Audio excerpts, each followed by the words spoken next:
Hello, everyone, and welcome to episode 73 of the Run in the Paint podcast. I'm Miles. I'm here with Jackson and Nick. Guys, how are you doing today? What's up, guys? Happy to be back. Happy to see you guys. It's been a minute, been a little bit over a week. Haven't seen your faces, but it's good to see your lovely faces. And hopefully, our listeners are watching on YouTube or can also see your lovely faces. Glazer. Jeez. Actually, I was just in Dallas. We get to talk about some teams from the down old Texas today. Texas, I just have to say, There's my no heart goes out to you. I have a new second favorite state. Even though it's hot there, it wasn't hot while I was there. It was mild. It was warm in the 80s. I had a great time in Texas. There's a lot of everything is definitely bigger in Texas. It rained once, rained hard. Raindrops were like bigger in Texas. Wow, what? what a trip there down to Texas, and that is where we're going. Three teams in this division. We are doing the Southwest Division. Glad to have you guys back. Last episode, a solo pod. Those are always still fun, but it's always nice to have some other guys to get input and opinions from. And we've got a very fun division here. Another division with a mix of competitive playoff teams, including a team that made the finals last year, and some teams, a team with a future superstar in the making, potentially already a superstar. Jackson, what do you have to say? Nothing. All right. Well, then let's get started. First, we'll start with the Dallas Mavericks, who last season, of course, made the NBA Finals as the fifth seed. Made some moves at the trade deadline, acquired PJ Washington, Daniel Gafford, made it all the way to the NBA Finals, became the first team to defeat three 50-win teams on their way to a Finals appearance. And after losing in 5 games to the Celtics, they had a very good offseason, getting Klay Thompson, Quentin Grimes, Spencer Dinwiddie, Najee Marshall. Very good offseason for the Mavericks. That puts their win total at 50 and a half games, which is right near the 50 that they won last season. Jackson, we'll go to you first. Where do you want to start with this Mavericks team? Yeah, I think the addition of Klay Thompson's a really, really good one for this team, especially because they have a guard like Luca who's going to be able to get him the ball and kind of hopefully help bring back that old Klay Thompson. Maybe not like to the extent of old Klay Thompson, but like making sure that he could maybe have like a game where he scores like 30 points on like maybe 5 or 6 triples or something this year, like he kind of used to do. But yeah, I think it's just seeing how big of an addition he could be and seeing if he could take them to even the next level because they were at the top level almost, but they were a level below the Celtics. I want to see if they can be on that level potentially. Yeah, I like what you said about Clay. I think he definitely could have a bit of a resurgence here in Dallas because, I mean, he's in the twilight years of his career, if you want to call it that, and he doesn't necessarily move the same way that he did on either end of the floor back when he was, Splash Brother, the second half of that Splash Brother combo. But I mean, he could still sit in the corner and let Luka drive and draw his man off that and force defensive rotations and then knock down shots. He doesn't necessarily have to be the flying around sort of Klay Thompson that he was in Golden State with Steph. He can just, benefit off of other guys. You have the best two of the best creators in the whole entire league that are going to be tandeming and setting you up all season long. I guess my question for the Mavericks would be their run was very unexpected throughout the whole second half of the year last year. Like, was this a fluke, or can they will they come back down to earth a little bit and kind of like? I know they really changed their team at the deadline, but they struggled a lot before that, and they lost Derrick Jones Jr., who was like a big part of what they had cooking there in the second half of the season. So I'm just wondering if was that second half that we've seen from them the best that we are going to see from them, or can they continue, to play at that level? Yeah, I think that's a very valid point to wonder if it can get any better than last season really was for the Mavericks because they played very, very well. But I think they definitely do still have some flaws with their team, even though that they made a lot of different moves. Here is a look at their roster. And you see they have a lot of, nice names on this team. They have a deep team. Obviously, Klay Thompson sliding in there into that starting five is going to make things so much better because, Mm, especially when we got to the finals, one of their big problems was, 3-point shooting and set 3-point shooting, spot up 3-point shooting. And Klay Thompson's still one of the best in the league at that. So I think that's going to help out a lot, as you said, Nick. I like the additions of Quentin Grimes. I think that he can provide a mix of 3-point shooting and defense, kind of what we saw at the start of his career with the Knicks. I like Najee Marshall a lot. Spencer Dinwiddie going back is nice. I think my biggest question is looking at this team is whether or not they can have the perimeter defense to really stay up there with those other teams in the West when we get to the playoffs. Because Derrick Jones Jr., he was so important for them because of his defensive presence on the perimeter. He was able to take the best guy on the opposing team at the guard position. Now it's going to be Clay again, but again, like you said, Nick, he's at the twilight of his career. He's at the later ends after his injuries, and I don't know if we can trust Clay Thompson in there to be the guy that gets put on the number one player on the opposing team. No, that's a good point because it's going to have to be, Kyrie, Luca, or Clay guarding Shea Gilgeous-Alexander and Jalen Brunson. So, no, that's a very valid point. Yeah, it's definitely something that maybe will get answered throughout the season. I think something I hope to see, if we want to get into that, is Luca show more effort on the defensive end. Because obviously, I mean, we know how it's been the same old story with Luca, especially when we got to the playoffs, on how, an offensive maestro, a machine. I would not be surprised at all if he was, one of the favorites or the favorite to win the MVP this year, because last year his numbers nearly a 34-point triple double or something like that, 30+ point triple double per game. Yeah. Incredible stuff.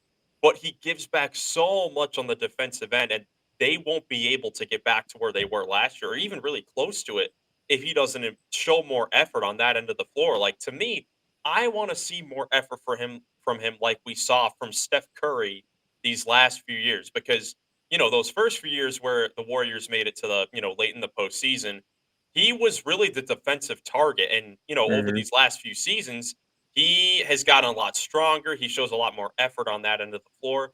I want to see that more from Luca, because if they don't get that from Luca, I don't see the Mavericks getting back to the finals or even a conference finals at that. I agree. Jackson, what is something that you hope to see from Dallas this season? I mean, it's pretty much just what you said. I was going to say that perimeter defense, because Derrick Jones Jr. was a huge part of that team, whether it was his athleticism, his ability to kind of like run the floor on fast breaks, and his ability to defend that top guy for the other team. I mean, they put him on, I believe it was Jason Tatum every game in the finals, and then you're losing that guy who can guard pretty much a 1 through 4, honestly. Like Derrick Jones Jr. is a very underrated defender. He had to be an underrated defender last year, in arguably one of the best playoff runs we've seen in a while, just in terms of a lower seeded team, like kind of getting there. Besides, like obviously that Heat run from a couple years Right. ago, they lost Right. to the Nuggets. But yeah, I think it's just, can they kind of find that replacement? I think Clay could be a good second option defender, but I don't see Clay Thompson guarding Anthony Edwards one-on-one. Right. No. No. He will get put in a blender. Yeah, I'm absolutely. hoping guy that we haven't mentioned yet is Derek Lively. Like, if they're letting everyone sneak by from the perimeter, and like he's gonna have a lot of opportunities for maybe putting up some high block numbers down there. I'd like to see him be a lockdown like rim protector, and hopefully work his way into the starting lineup by like Christmas or so. I would imagine. I mean, Gafford he's a good 5, but Lively is like, he's gonna be your future big man for the foreseeable. So let's get him some run. Yeah, absolutely. I think that we saw him get into some foul trouble a bit during the playoffs. I mean, both Gafford and Lively, they play so similar. I think that because Gafford is the older player, that they kind of Yeah. gave him the starting nod, but you could really put them both in. They're both so similar. As far as the Mavericks for the regular season, I mentioned their over under being 50.5 wins. This is something that's kind of tough for me. Jackson, you say the under. Why are you going under? Because I don't think they got better enough. Like, getting Klay Thompson was good, but they lost Derrick Jones Jr. And I think teams are gonna target Luca and Kyrie on offense, especially those teams that have the guard heavy or the good centers when it comes to pick and rolls. So and they don't strike as like a regular season team to me.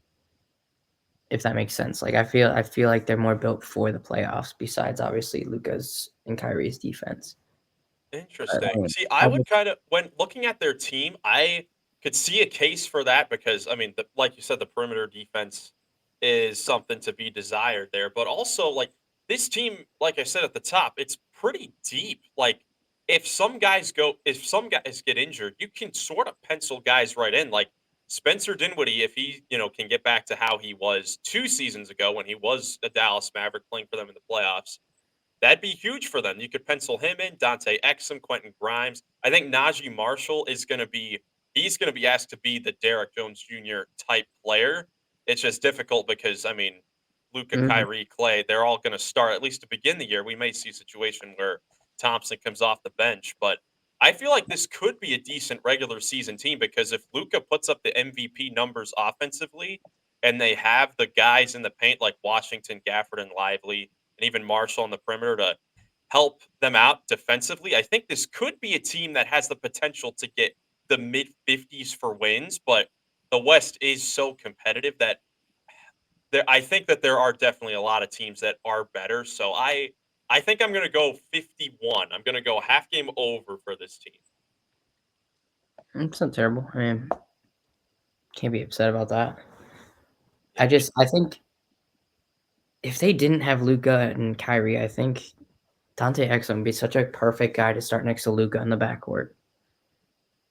But like, they obviously got Kyrie, so they can't really like do anything about that. Yeah, another guy we mentioned Derrick Jones Jr. They also moved on from Josh Green, who was another athletic guy that fit right with Luka on fast breaks and defensively showed a lot of effort on that end. So they did lose two players that were very key for them defensively. How much will it cost them? We shall see. We shall see. Ceiling for this team, do you guys think that it could be the NBA Finals again? To me personally, I would be very surprised if this team made it Mhm. back to the NBA Finals, even though I think they are better than they were last season, which I mean it's a little counterintuitive, but I just think that a few teams are better than them, and it is rare, especially over the last 5, 6 seasons, that we see a team make it to two straight finals. They aren't even the best team from their own state, first of all. Here we go. Here we go from Jackson already. That is our next team. Let's actually move on to them. I think we talked a lot about the Mavericks. Let's go to the Houston Rockets, who last year pretty rough season up till the final month of the year. Pretty inconsistent team, but they were very good defensively. They made some very nice additions in the previous offseason, adding Fred VanVleet, Dylan Brooks. Mhm. They drafted Amon Thompson, Cam Whitmore. They were very good their rookie seasons. And this offseason, they drafted Reed Shepard with the third overall pick. They did finish last year right at 500, 41 and 41, and their win total is at 43 and a half Okay, games. pause. Because they were 30 and 41 before the last 2 weeks of the season. They won 11 straight games in the year or something like that, didn't they?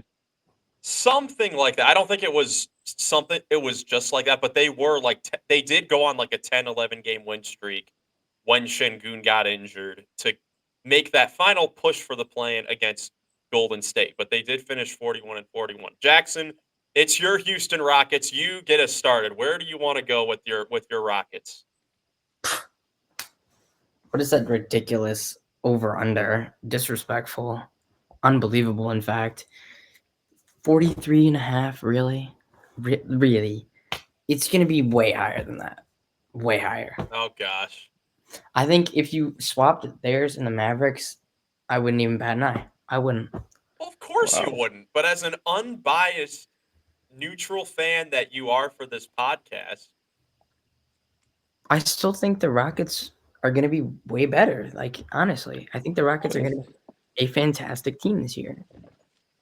I think Ime Udoka is going to be able to bring together that fast pace that Jalen Green was bringing when he was the number one option. He's going to be able to mix it with Şengün's kind of slower pace. And I think it's going to be a perfect concoction. I think Reed Shepard could be starting by the end of the year. Yeah. And I could see a fantastic basketball team that's way over 43.5 wins. They just seem very young and inexperienced. Really? Because I mean, yeah, there's 3 guys in the starting lineup, but there's 2 really experienced guys in the starting lineup. I mean, I don't know, Yeah, really experienced. I mean, there's Fred VanVleet, but Dylan Brooks has the experience of a villain. yep. With the Rockets, I am, all jokes aside, I am really looking forward to watching the Rockets this season because they are very exciting on paper. They have a lot of nice young pieces. The question is, do they all fit together? Because that was something we did talk about a lot earlier in the offseason. Because, when Şengün got injured, obviously, great player, had a great third year last year. Worst player ever. But when he did get injured, the Rockets did go on that streak, and it was because they were able to run a little bit faster. Jalen Green had one of the best months of his career statistically. He played great. So the question is, how can Ime Udoka combine everything together to where they can be successful on the offensive end? Because I think this is a team that defensively, I think they will be fine. They have enough yeah. pieces to where they can be very, very solid. Um, it's the offensive question for me because the lack of 3-point shooting from last year scares me a little bit.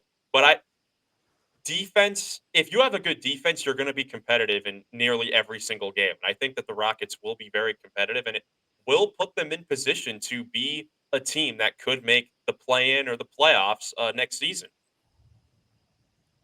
Yeah, I would honestly hit the over here as well. I would put them in the play-in or a 8, 7, or rather a 6. I don't think they can make a top 6 in the West, but I'd definitely pencil them in the play-in. Um, my big question with the Rockets is more so about their off-season upcoming and whether or not they're going to extend Jalen Green or LP. That is a very valid question because this summer is, those 2021 draft class members are eligible for an extension. We've seen Cade Cunningham, we've seen Scotty Barnes, Evan Mobley, a lot of players sign that extension.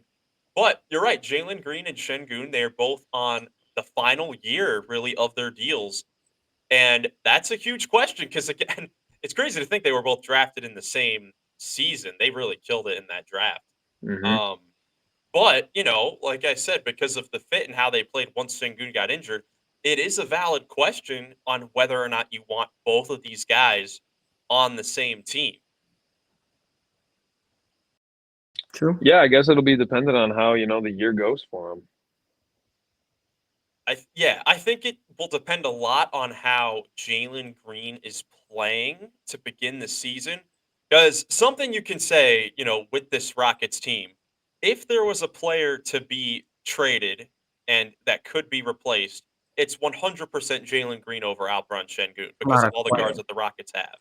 Not Yeah. a question in my mind. Um, So I think that's my big question is how does Jalen Green start the season for the Rockets? Because if he starts it off like he finished last year, we could be talking about, wow, Jalen Green, few years in, finally is making that jump. He could be a candidate to make his first All-Star game if his scoring numbers are up there like that. If the Rockets are being successful, if they're this defensive-minded team that loves to go to him to score, that'd be huge. But if he starts the season like he has started the last few seasons, then Yeah. that's a little bit of a problem because there are a lot of guys that could easily slide into that spot, like Amen Thompson, Reed Shepard, who Shepherd. Reed Shepard's going to fit the Rockets so nicely on this team. He would fit any team, and yeah. Yeah, I I would can't agree. tell you how excited I am for. He's gonna like slide in so perfectly when Fred's contract is up.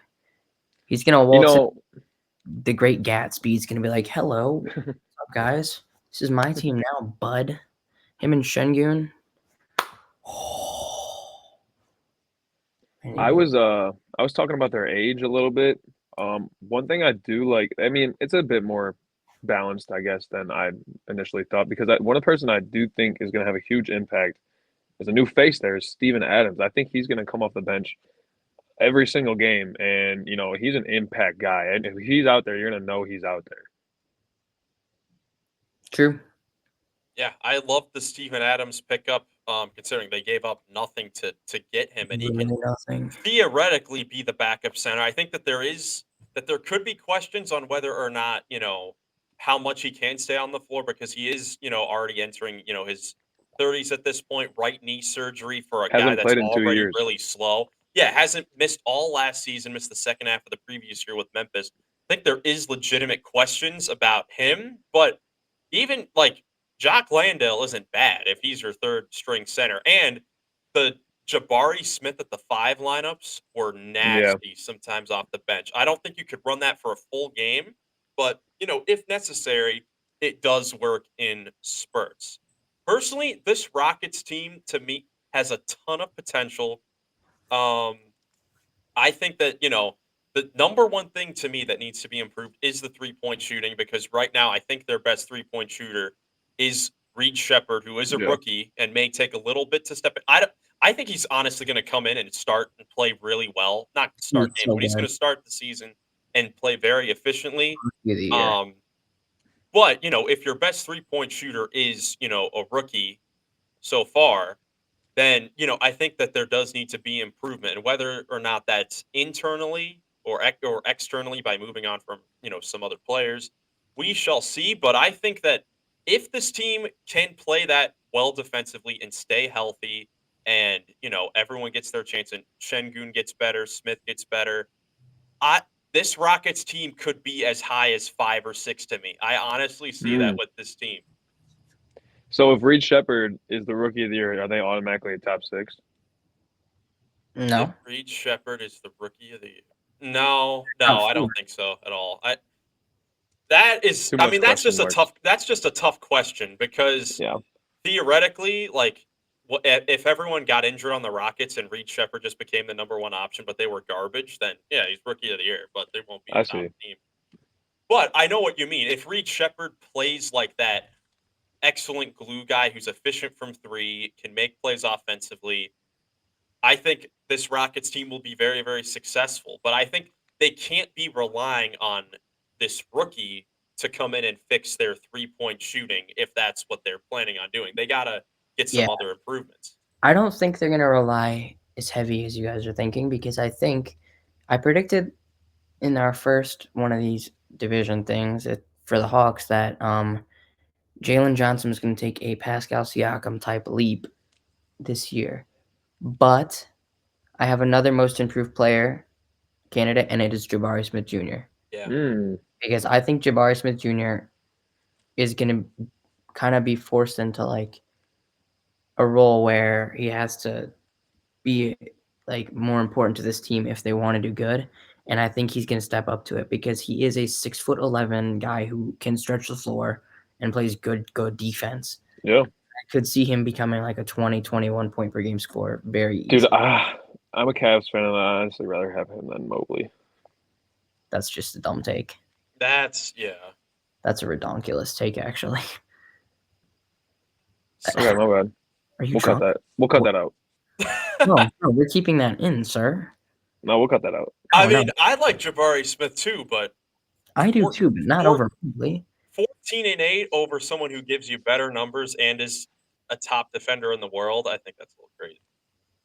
But I think Jabari Smith, I don't see how he couldn't take that leap. Like I don't either. like you said, with his size and I mean 8 rebounds per game. I did not realize he averaged 8 rebounds per game. That is awesome. He was hit or miss with rebounds. He had a lot of games where he had way less than that too. Yeah. So He if had he some can games where he was like at 18 or like 17, and he was just taking over on the boards. So I think he's a guy that could elevate their 3-point shooting a little bit by providing that stretchability. Şengün could improve if he hits 1 or 1.5 threes a game or whatever. He Like, needs to worry more about free throws. yeah, his free throw shooting that was a little bit iffy last season, but He's perfect I just though. He's perfect. the Rockets. I like this team a lot, man. I do. I honestly do. I do. They definitely do have a lot of decisions to make because they do have a lot of upcoming free agents. When you look at the Şengüns, Jalen Green, Jeff Green, who may be retired at the end of the season, but Steven Adams, free agent, Jayshawn Tate, free agent. I think that this could be a season where even if the Rockets like they get that 5 or 6 seed or something like that, or even in the plan, they show a lot of improvement. They play postseason basketball. This is a team that we saw in the offseason. Another thing that they did was they traded for the Phoenix Suns first round picks because they want to trade. They want to go big name hunting. They do. Don't And even I get know that there started on and I that. know that there are mixed feelings about that, but it shows the Rockets, they want to accelerate this timeline because they know how young their players are, but even with how young they are, how great they are at this moment. It's so dumb. Like, why did they do that? To try to Dude, get Kevin Durant. no, they traded away Cooper Flag. Why would you No, use the Nets pick? How is the Suns pick any more valuable than the Nets pick? The Nets are going to win 4 games next year. It's ridiculous. there is the swap. I mean, 2027 Phoenix first, 2029 Phoenix or Dallas first. I don't think it's bad at all, honestly. I don't No, think it's that bad. but like, why? Because if the Phoenix Suns crumble up again over the next few years, then maybe that's your generational piece. I I think think it's a Jackson smart move. is just saying that the 2026 pick from the Nets is probably the most valuable one in that swap. Dude, it's the most valuable. It's probably the most valuable pick right now in the entire NBA. Well, I think the Wizards and the Nets pick for next year, the 2025 That's what they picks, gave up. That's what they gave up. No, 2026, 2026. So which we still is have this year's. which is next season. So we Yeah. still have this one. Let me find the Brooklyn Nets future picks. I'm pretty sure theirs might have been protected, but either way, I don't think that Brooklyn pick is that valuable because I think they are a team that does. I mean, I don't know if anyone's going to go to Brooklyn. You never know, but they will have max cap room next season if they. Wait. So for this upcoming draft, we have their pick.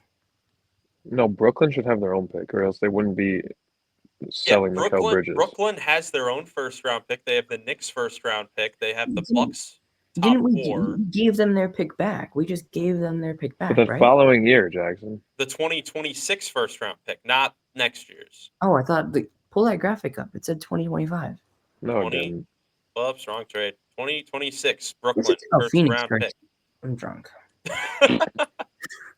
just like other Rockets fans. But Probably. Nick, you got anything else on the Rockets? No, we're good.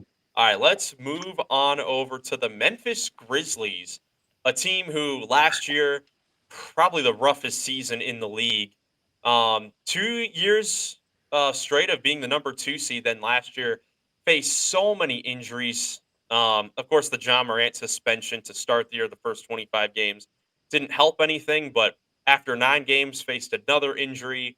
Desmond Bain faced injury. Marcus Smart. Everyone faced injury, so much to the point where they had 33 players play for Yeah. them last year. Incredible. And they finished with just 27 wins. I will say the Grizzlies did a great job of still staying competitive with their limited resources that they had. But they come into next season fully healthy for the most part. Sorry to Gigi Jackson, unfortunately announced that he broke his right foot, so he will miss the next, or I think reevaluated in 3 months. But even with that, this is basically the same Memphis Grizzlies team that we've saw be so successful those 2 seasons. The only main difference, I guess, is no Steven Adams anymore. They're going to probably rely on Jaren Jackson or rookie Zach Edey to fill that 5 position. Heading into the season, their over-under win total is at 46.5 games. Nick, let's start with you. Where do you want to start with the Memphis Grizzlies? Well, I'm interested to see how they look fully healthy because, like you said, there was just not a whole lot of opportunity to showcase that last year. We didn't really get to see how Marcus Smart fits in there. I'm really excited to see how he looks.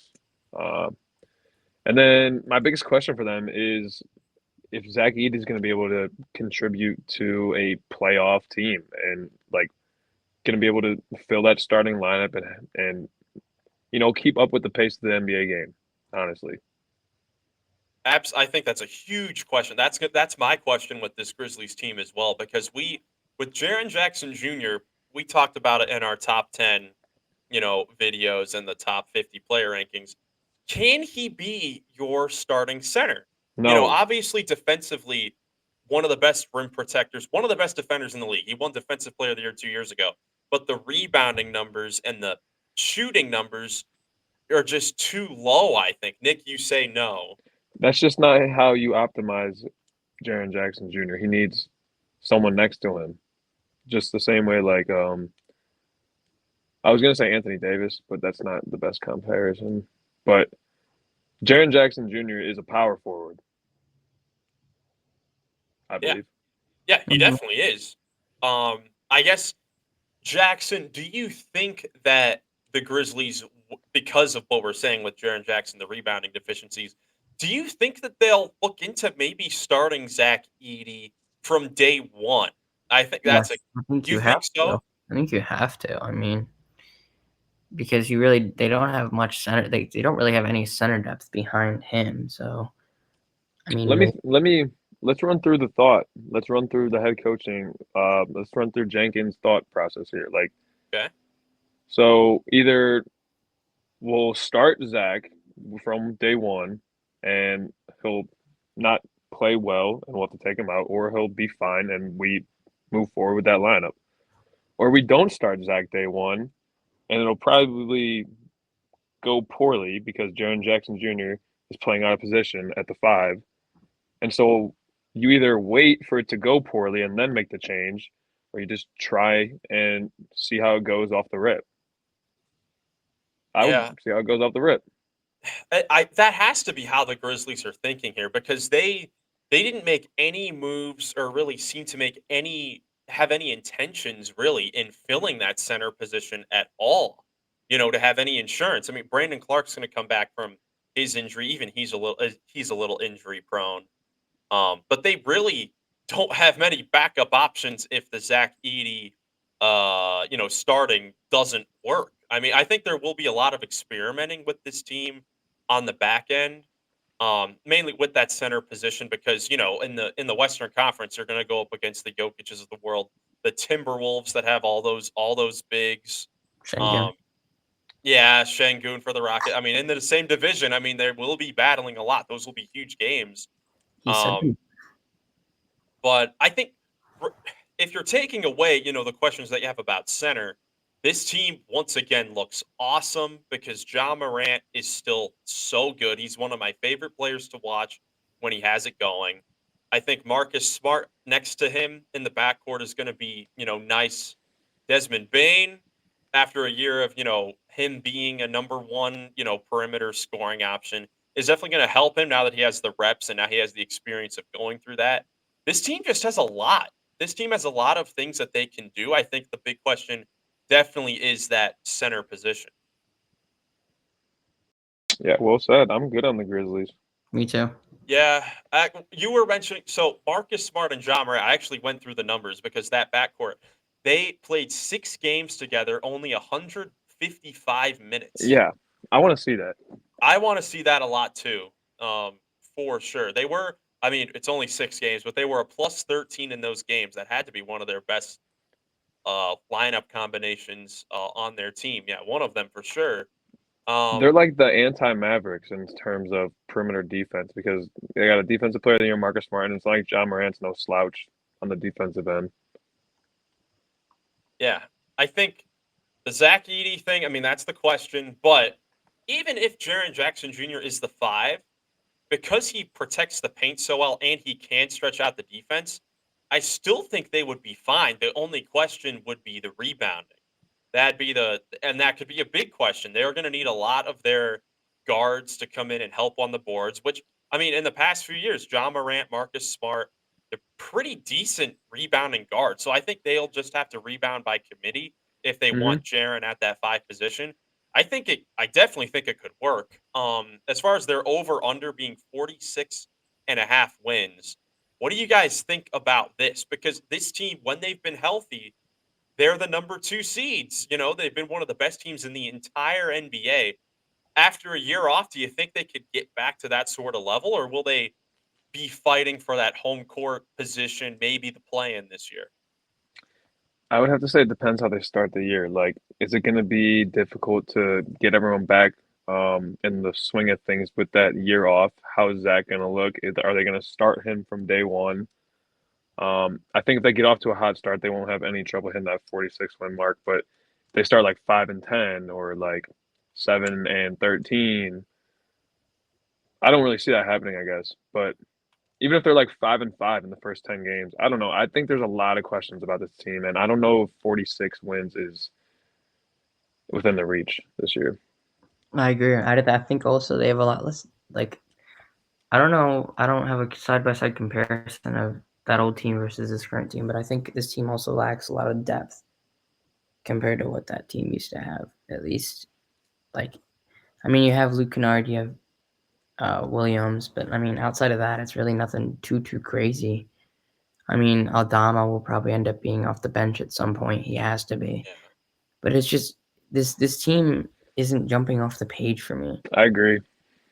I mean, it's like, I don't know, it just doesn't really. It's just hard with that core three. Like they've always played so well together. Yeah, but also they don't have really a crazy lineup around them besides like Marcus Smart's going to be good for them, I think. But like, there's a lot of, I guess, what ifs in this lineup. Definitely. Looking at the Grizzlies, Nick, you were talking about how how they're going to start the season and how it's very important. It's very important now that I'm seeing who they're playing because they have a pretty light schedule to start the season. Playing, they start 2 games on the road at Utah, at Houston. Hell game already, jeez. Teams that didn't make the playoffs last year. Then they have a nice 4-game homestand against Orlando, who's going to be a good defensive team. That should be a great game. But then Chicago, Brooklyn. Those are all, winnable games. This is a team that should start no worse than 3-2. They should not start worse than 3-2. Then you've got the Bucks, the Sixers, Nets again, Lakers, the Wizards, the Blazers, the Lakers again, the Warriors. Like, this team should start very, very well with this schedule. If they don't start well, it's only going to get more difficult from that.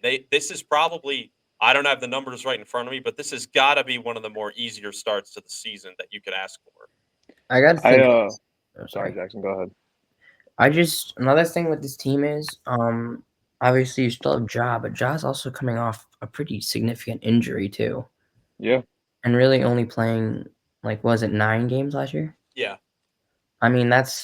That's worrisome. He looked good in those 9 games, but he didn't look like someone who's going to take a team that wasn't that good this year to a team that's going to be a 50-plus win team and home court.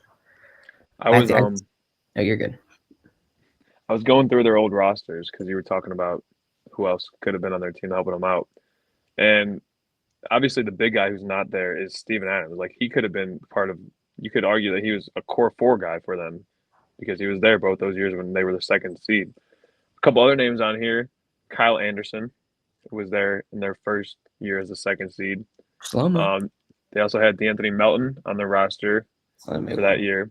Xavier Tillman was on the roster for both years. That Tyus Jones, who had to be the best backup point guard in the league because when Morant would get injured and miss games, because he is an injury prone player. That is a legitimate concern with Ja Morant.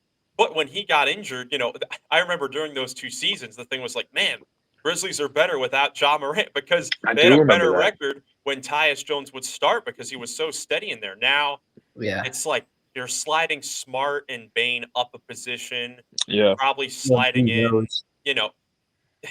Derrick Rose is now asked to be in the rotation. Love Derrick Rose. He's you talk about injury-prone player these last few years. It's Derrick Rose.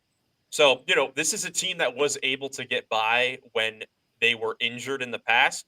Not sure if they're going to be able to get by at all this year, and that's, I think, why that could definitely be a big concern and why they could be at the bottom of that playoff picture. But, these last few seasons, we've seen a team in the playoffs that didn't make it the previous year go far. To me, this for obvious reasons, this would be the team to make a conference finals run. And honestly, I think it could happen because they have the potential. It's not going to be the Houston Rockets. I'd be shocked if that happened. But you know what I mean? The Grizzlies, they do have the experience and they do match up well against a lot of the other teams in the West because of their defense. Again, the rebounding is just the big question. But if I'm talking the ceiling of this team has the potential to go as deep as a conference finals, maybe even an NBA finals if things break right for them. But they also have the potential, if they get injured again like they were last year, to not really be in the mix for it at all. So there's a lot of things that could happen. But Nick, if this team is fully healthy, how far do you think they could go? Second round to conference finals. I don't really think that I don't think they can make it to the finals. I think it's a bit of a stretch. Thank you. That's definitely, yeah. I would agree. I feel like a conference finals, though, if you get to a conference, it's pretty close to a finals, and then Yeah, anything could happen at that point. So you never know. true.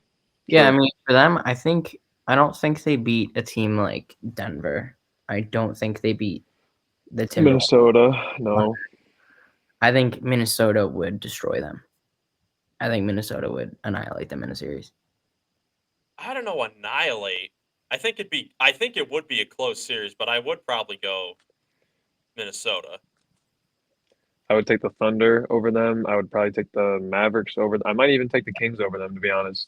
Ooh, the I'm Kings. sorry. You guys know how I feel about the Kings, and you guys also know how I feel about the Grizzlies. And I'm just trying to be unbiased. Like those, I think they're kind of in the same tier. If I'm ranking Western Conference teams, it's like Okay. Kings, Grizzlies are kind of in that second to third tier. I guess I could kind of see that.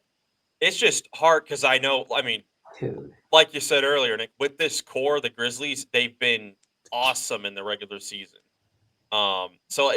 But I guess, I mean, a year with injuries and the Western Conference getting a lot better definitely could make things a lot more difficult for the Grizzlies. They probably won't be a top seed like they were those previous years, but I feel like they're a team kind of like the Mavericks. If things break right for them, as Nick's internet went down for the first time, this is actually a while since. No, it's because he said the Grizzlies and the Kings are going to be good teams next year. Let's move on though. Let's go on to the New Orleans Pelicans, a team that always has a lot of potential that we talk about. Last year, they got a pretty healthy season from Zion Williamson, great seasons from CJ McCollum, very solid year for Brandon Ingram, Jonas Valanciunas, who's now gone. And they won 49 games, but in that loaded Western Conference, that was only good enough for a play-in spot, the 7th seed in the West. They lost that to the Lakers. Then and when Zion got injured and then got swept by OKC in the playoffs. But they made the big trade, getting DeJounte Murray from the Hawks, one of the biggest names to move this offseason. And now they've got decent starting five, another team like the Grizzlies, where we've got a lot of questions about that center position. But I'm hammering the under. Oh my! I'm telling you guys, he might be ready by Christmas. Yves Missy's good, but dude, He might be ready to slide up there and by because, dude, watching him at Baylor last year, he was a man amongst boys, and he looked like he was ready to be in the NBA, like getting rebounds, dunking on guys. But this shot blocker, undersized. Outside of Tice, I mean, Misi's 6'9", Murphy's like 6'6", Jones. Murphy's like a legit 6'9" shooter. Okay, from all over. Cool, but that's like okay. 6'9", 6'9", 6 what? Herb Jones is what? 6'5", 6'6"? All defensive player. I mean, height doesn't. I mean, if you're given all that, if you're an elite defensive player, I mean, the Pelicans have a lot of different types of players on their team. I mean, they have a bunch of different guys that can do a little bit of everything. I mean, I think again, like the Grizzlies, it's the question of that center position because besides that, I really like this team. I really like the roster.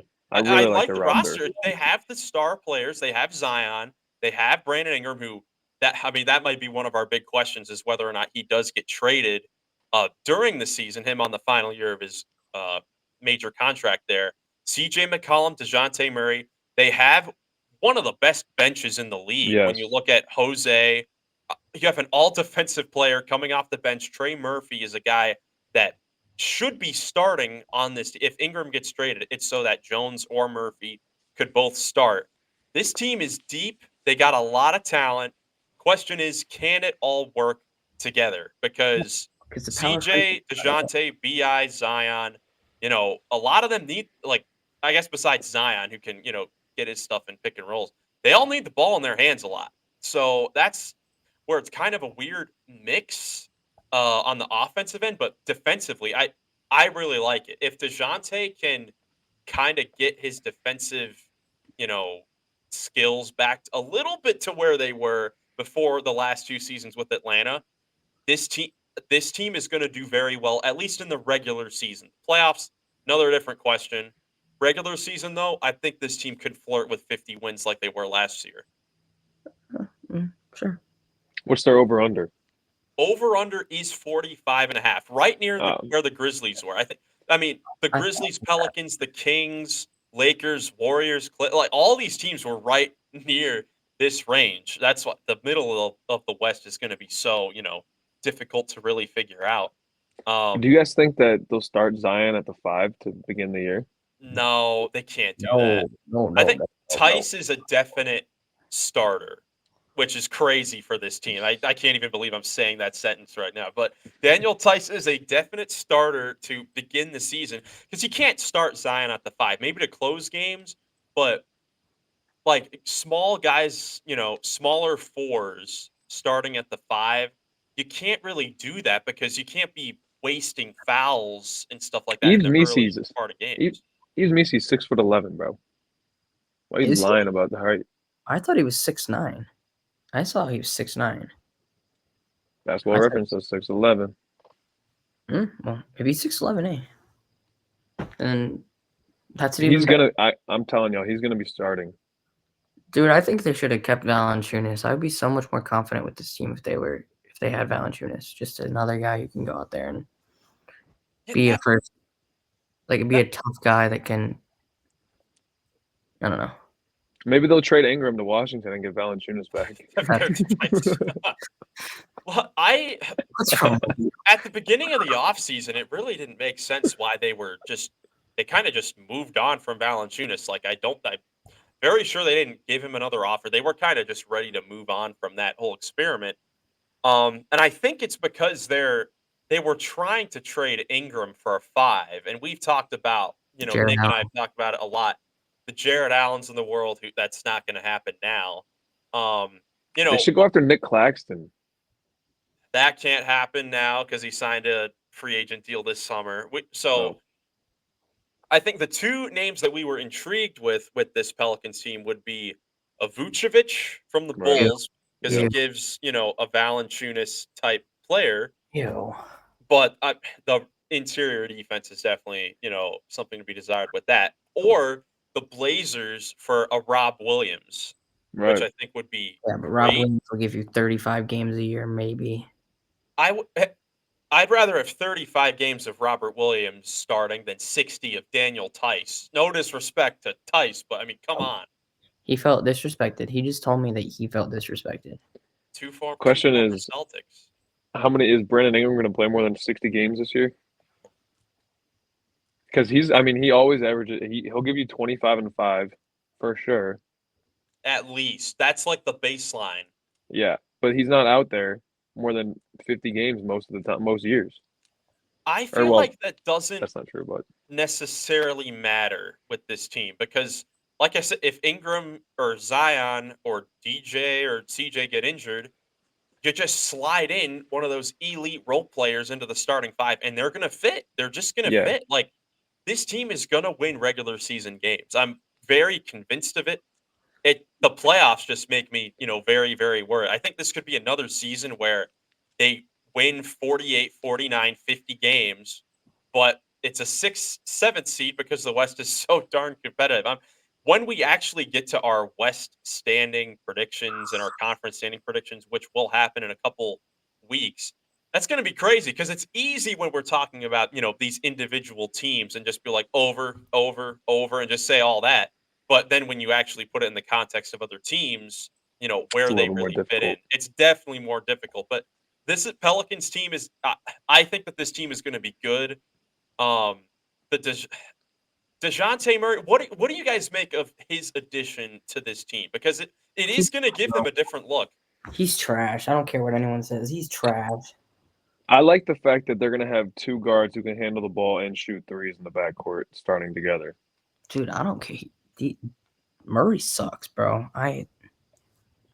He's Not awful. really though, because Coming from a Rockets fan. he made everyone's top 10 shooting guard list. He did. Okay, that's because the top 10 shooting guards list had Austin Reeves on it. He's Well, obviously better than Maybe Austin. your top 10 shooting guard list had Austin Reeves on it. I know for a fact mine did not. No, and if we're looking like, our top 50 players, I could go find exactly where we had him, but it was definitely, I would say probably 30s or 40s most likely. I mean, he's a very, very good player offensively. It's just because he's flipped from the defensive player to an offensive player that it was frustrating with him for Atlanta. But now with him being on this team that has more defenders around him, I think it could be better. But if he gives you the defense like he was in Atlanta, and his other guard is CJ McCollum, there's going to be another problem there. True. Yeah. Well, I don't know. I could see it going both ways, honestly. Like, I could see his level of defense being brought up by the fact that there are a lot of good defenders around him, and he's on a team that has more of a defensive identity. But I could also see, like, it being very hard to stay in front of a tandem backcourt with CJ and DeJounte struggling to stay in front. But I don't know. I mean, like, Shea is regarded as a great defender, as a good enough serviceable defender because of the fact that he's like the fifth best defender on his team. Yeah, well, Shea also puts up 30. Jackson or Miles didn't like that backhanded compliment. Exactly.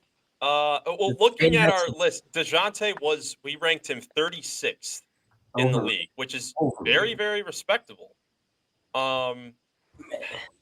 Yeah, this Pelicans team, I don't know, I like it, but then there are some things that worry me. Like, I wish that there was a way where egos could get put to the side and some of these guys in the starting lineup could come off the bench, because I feel like only one basketball for all these guys may not work the best. A lot of numbers are probably going to decline a little bit. Listen, your two best players are injury prone. First of all, I don't like that. Your third best player sucks. And He does not. Yes, he does, bro. He's not good. They have 4 guys who can go for 30 on any night. They have 4 guys that could legit average, 18 to 20 plus points per game. They also have their 2 top guys who could go down any night. And they have 2 of the best role players in basketball who can step into that starting lineup. A role player is not going to come in and average 27 and like. Well, dude, if Ingram or Zion go out, DeJounte scores 5 more. CJ hits 2 more threes. Like, that's what Miles is talking about. They just fill in the gap. And Zion only put up 23 last year. Like, it's not like there's crazy scoring. Like, the numbers were all pretty, solid. They were all pretty balanced, exactly. And I think they've got enough shooting. They've got enough pick and roll play. They have enough mid-range play. They can throw it to Zion in the post. He can handle the ball enough too. Like, they just have a lot of different ways they can go. It's just similar to the Grizzlies, that 5 position, even more so because Zion, you can't trust Zion to play the 5 consistently. At least we have not seen that to this point. Okay. When we talk about ceilings for this team, yeah. How far do you guys think the Pelicans could go? 4th seed, first round exit. Okay, that's actually a good take. Thank you. I don't mind that. Thank you. I think they could I think they can win a playoff series though. Thank you. No. They could definitely win a playoff series. I have a question. It's just been unfair. Sorry, Nick, we'll get to you. Nicholas. It's just been kind of tough because this Pelicans core, like, we just have not seen them healthy when we get to the playoffs. Like, last year was by far one of their best seasons in franchise history. But when it came to the playoffs against Zion, went injured, and they went up against a great OKC team. Torture chamber, yeah, exactly. But Nick, what were you gonna say? Okay, before we get to the San Antonio Spurs, yes, who are all probably agree that they're going to finish last in this division, I'd like to know how you guys think the other 4 teams are going to finish. In what order? I'll go first. Yeah, go ahead. I think it'll be the Mavs at the top of this division. And then I think the Rockets and Pelicans are really going to be within a game or 2 of each other. Thank you, sir. Thank you. And then I think the Grizzlies are probably going to be 3 or 4 games or more below that. Big fan of that take. Yeah, this is just super tough. Let me paint you a picture here, boys. Okay. Grizzlies finished first. They're the 3 seed in the West. No, There we let go. me finish. Why are you laughing? The Rockets finished second. Mavericks finished third. Fourth is going to be the Pelicans, and fifth is going to be the Spurs. Thank you. Mavericks at 1. No. Go Pels too. Go Pels too. Atrocious take. I want to go Pels too, Atrocious honestly. take. Okay, honestly, I'd rather just know Pels or Grizzlies. That doesn't make it much easier. Grizzlies. Oh no. Grizzlies. The Grizzlies. Grizzlies I might have to the put best some money player. on this with The Grizzlies have the best player, so I'll take In the the Grizzlies. division? No, Luka's the best player in the division. No. Hasn't even made an All-Star game. Oh, wait. Did someone say? Oh wait. Actually, I think the team we're talking about next might have the best player in the division. Shut up. Ooh. Shut up. Oh boy. All right, let's go to the Spurs. Let's go to the San Antonio Spurs, who last year it was all about the rookie season of Victor Wembanyama. Sure was. He was incredible. I mean, there's no denying it. He's one of the most talked about players in the world. He will continue to be one of the most talked about players in the world. Last season, they only finished with 22 wins. They drafted Stephon Castle.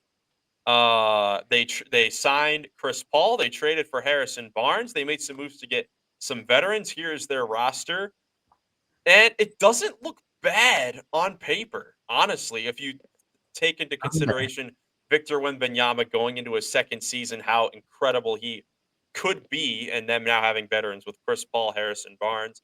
Their over-under is at 35.5 wins. Under. And to me, honestly, I really like the moves that the Spurs made to get these veterans, but 35.5 wins seems crazy high to me. 14 extra wins over last year? Yeah, no. I'm hammering the under.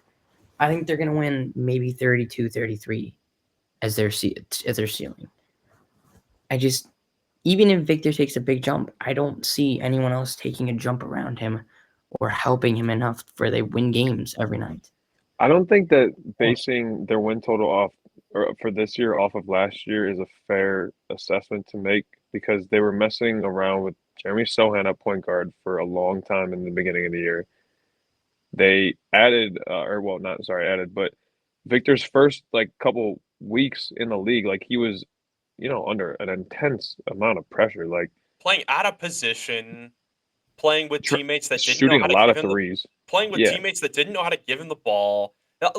I don't like basing predictions on record based off of last season. I just bring it up to mention their last season's record. But, the Spurs, they wanted to lose. So they lost. Same thing with the Hornets. Nick, I know you weren't there for the video, but the Hornets, I'm pretty high on the Hornets this season, even though they lost a lot of games last year. Where every year there's going to be a team that didn't win many games that's going to improve a lot. I just don't think the Spurs, I see what Jackson said. I think that 35.5 wins is just crazy for this current team on itself, not even just based off of last year. Well, I'm just thinking based off what you said with the Hornets. You're saying you said you're high on the Hornets, and I can kind of agree with that because the Hornets, you have LaMelo, who is an all-star, but you have proven players around him who are also young and who are also going to take a big step, like a Brandon Miller, like even possibly a Miles Bridges. Josh Green is a good player, and they have a much better bench unit, in my opinion. And they're just a more well-rounded team, I think. And this I don't know. I really like Malachi Branham. I really like Devin Vassell. I really like Keldon Johnson.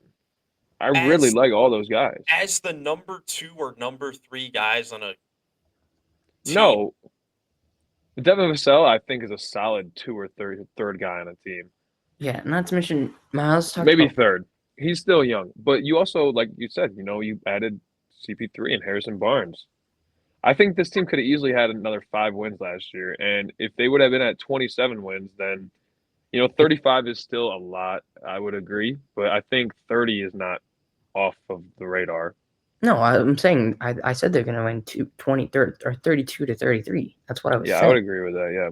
Do the Spurs want to compete this year? No, and I was just about to say that. I think they have more reason to not try and compete the than the Hornets, because the Hornets kind of already have like a core of like 2 to 3 good players. The Spurs have one. The Spurs have one guy that they're trying to build around.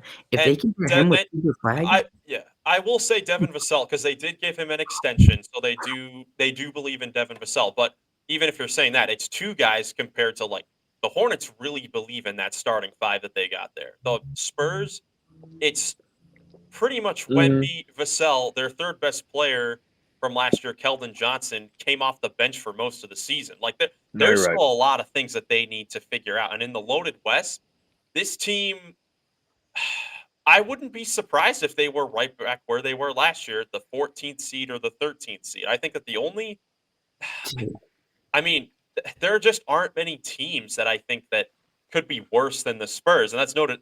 Wemby's going to be awesome. I think when we'll get to preseason questions, burning questions about the season.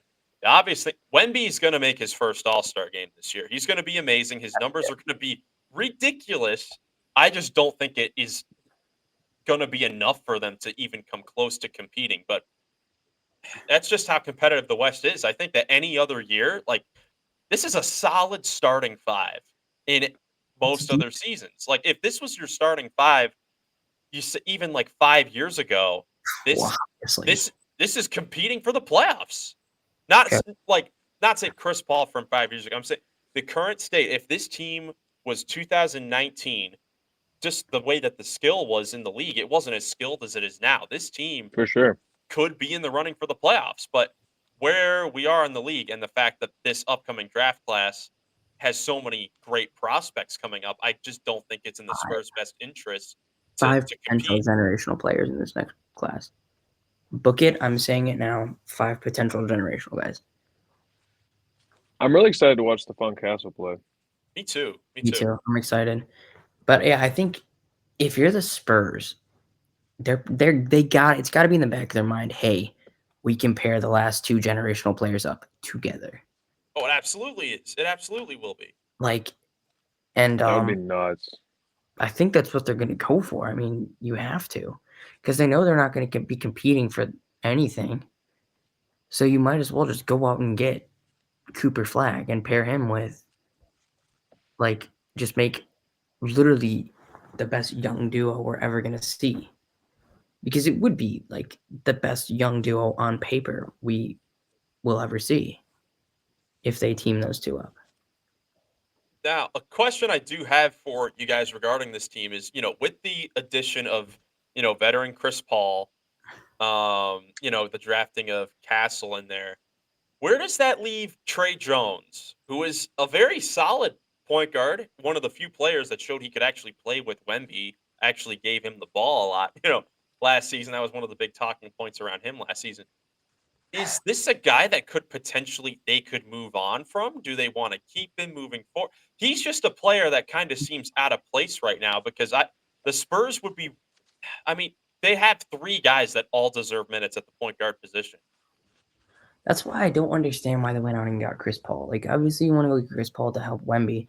And what I could see them doing is having Chris Paul help Victor for half a season, then moving on from him and trading him to a contender. Or buying him out or something Or like that. buying him Yeah. out or something. And then I think, because he can also help Trey Jones a lot. So I think that's what they're going to do. If I was them, that's what I would do. Obviously, I'm not a GM for an NBA team. But, like, that just makes way more sense in my mind. Like, having Chris Paul kind of be like a bridge player for half a season and helping him kind of ring chase, I guess, or like not like go to a team that he could help win a chip. If I was a GM for a bad team, I'd split the minutes between all those 3 guys: Chris Paul, Trey Jones, and Castle. Because I mean, Yeah. CP3 isn't gonna be like a crazy impact guy, And he shouldn't be a crazy minutes player at No, this point of his career. Yeah, you're right. They could play 3 point guards in their rotation. That isn't crazy. it's Um, kind of crazy, but it's not well, that especially crazy. since they're not. Well, if they're not competing, then That's what I'm saying. they could try to play some, a little bit together. They could. That's the thing. Like for anyone, we were making fun of Jeremy Sohan, point guard, Wemby at the four. The Spurs are at the point now where they can experiment with things and see what they Hmm. have right now, because right now it really doesn't matter at this point. I mean, this is not their window to compete or anything like that. Um, That's true. Jackson, what I guess you could go either with something you hope to see or what a successful season would mean for the Spurs. It's going to be tackled a little bit differently because this is a team that we think, not going to be competing for the playoffs or anything like that. So it may not be a place in the standings, but development wise, player wise, what's something that you hope to see from the Spurs this year? Just another jump from Victor. I mean, obviously, it's just all based on his development and then trying to get a top 5 pick. That's pretty much what it comes down to, in my opinion, if you're the Spurs. I mean, it has to be. Like, the only thing they really care about at this point is developing their next LeBron and, yeah, going from there. Kind of building around what he's going to become, I guess. The monster that he's going to become. Nick, how about you? I would say improving Victor's efficiency on the offensive end. I'm not really familiar with what his numbers were last year, but I know he took a lot of bad shots and dribbled the ball a lot. So if he can do less of both of those things, I think that would be a successful season for the Spurs. Something that is crazy though, I I know believe what it is. I know what it is. you're gonna, yeah. There is this graphic. I believe this is accurate on the top step back 3 point Yeah, shooters in the league, and it's number one Victor Wembanyama at like 46.5%. Then Crazy. it's Garland. Then it's Donovan Mitchell. It's just a crazy top 3 list for step back threes. So what It is was Victor? weird. Victor was like one of those players. He's great shooting off the dribble. He was rough with the catch and shoot threes. That percentage was way low. It's completely backwards, and it almost kind of goes hand in hand with his way of a player. It's like completely backwards how someone like him could do all the things that he does. that's funny. You're right. Um, but yeah, I think that's definitely valid. I mean, the thing that we're probably most excited for with this team is seeing what Wemby will do in year 2, because the numbers he put up: 21, 10, 4 assists, steal, nearly 4 blocks in under 30 minutes per game. Like, if those minutes do get increased, plus, just his improvement already, how good can he get? It really is incredible. And Devin Vassell, I'm excited to see what he can do. Still only 23 years old, but Nick's very high on Devin Vassell for good reason. Very good scorer, good 3 point shooter, has defensive potential. I kind of want to see a little bit more from him, because currently I don't see him as like being the number 2 guy on a future winning team. Maybe he could prove that though if he, shows more things this season, becomes a higher score. So I want to see more from him. I want to see how Stephon Castle plays in his rookie season. Chris Paul and Harrison Barnes impact, on the Spurs. But overall, like, this is a pretty fun division. This is going to be a fun team to watch, but just because of Wemby. And it's just going to be so much fun with this division. A nice mix of competitive teams and the Spurs, who have maybe the most watchable player of this bunch. True. So that is it for the Southwest Division. In the next episode, we are going to cover the Atlantic Division, going back to the Eastern Conference and covering some of the best teams in the NBA. Yes, sir. So make sure you stay tuned for that. That will come out next Tuesday. Hope you guys enjoyed the video. If you did, leave a like, subscribe for more NBA content. Thank you guys so much for watching. Hope you have a great rest of your day, and we'll catch you in the next one. Peace.